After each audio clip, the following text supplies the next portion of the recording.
మహిళలు ఎక్కడ సంతోషంగా ఉంటే అక్కడే అభివృద్ధి ఉంటుందని సీఎం చంద్రబాబు కూటమి ప్రభుత్వ అదే స్ఫూర్తితో పనిచేస్తున్నట్లు తెలిపారు. వినుగొండ ఎమ్మెల్యే చీఫ్ విప్ జీవి ఆంజనేయులు ఇక సూపర్ 6 పథకాల్లో ప్రతి అడుగు ఆ విషయం దృష్టిలో పెట్టుకుని రూపకల్పన చేయడం జరిగిందని, ఇప్పుడు మహిళలంతా ఆ ఫలితాలు చూస్తున్నారని అన్నారు. తల్లికి వందనం, ఫీజు రియంబర్స్మెంట్ ఇక పథకాలను సమర్థవంతంగా ఉపయోగించుకుని ప్రతి ఒక్కరూ పిల్లల్ని ఉన్నతంగా చదివించాలని విజ్ఞప్తి చేశారు.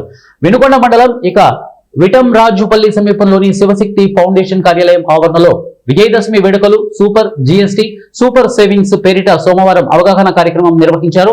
ప్రభుత్వ చీఫ్ విప్ ఎమ్మెల్యే జీవి ఆంజనేయులు ముఖ్య అతిథిగా హాజరయ్యారు. దసరా దీపావళి కానుకగా సుగాలి మహిళలకు చీరలు పంపిణీ చేశారు. తప్పనిసరిగా వినుకొండ టౌన్ లో వెలటూరు రోడ్ లో మీకు స్థలం ఇచ్చాం. సేవాలాల్ దేవాలయం పక్కనే ఒక మంచి కమ్యూనిటీ హాల్ ఎస్టీల కోసం కడతామని మీ అందరికి మాట ఇస్తున్నా. అలాగే ఎలక్షన్ ముందు చెప్పా, ఇంటింటికి మంచినీళ్ళు ఇస్తామని. రానున్న 2.5 సంవత్సరాల్లో 3 సంవత్సరాల్లో ఇంటింటికి ట్యాప్లేసి మంచినీళ్ళు ఇస్తామని ఈ సందర్భంగా మీ అందరికి తెలియజేస్తున్నా. ప్రతి ఇంటికి ట్యాప్ వేసి, ప్రతి బజార్కి పైప్ లైన్ వేసి, ప్రతి ఊళ్ళో ఓవర్ హెడ్ ట్యాంకర్ తెచ్చి నా కృష్ణా నది నీళ్లని మంచినీళ్ళుగా అందించి మీ రుణం తీర్చుకుంటానని ఈ సందర్భంగా తెలియజేస్తున్నా. అలాగే మన వినుకొండలో తిరుమల తిరుపతి దేవస్థానం ఉంది.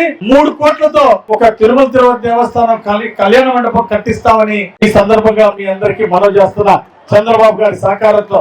అదే విధంగా మనకి వినుకొండ పట్టణాన్ని రామలింగేశ్వర స్వామి గుడి సంవత్సరంన్నరలో పూర్తి చేస్తాం. ఘాట్ రోడ్ రామలింగేశ్వర స్వామి కొండ మీదకి వెళ్ళడానికి, వినుకొండ కొండ మీదకి వెళ్ళడానికి ఘాట్ రోడ్ పూర్తి చేస్తాం. ఎన్ఎస్పి కాలనీలో బ్రహ్మాండంగా అభివృద్ధి చేసి ఇంటింటికి టౌన్ లో కూడా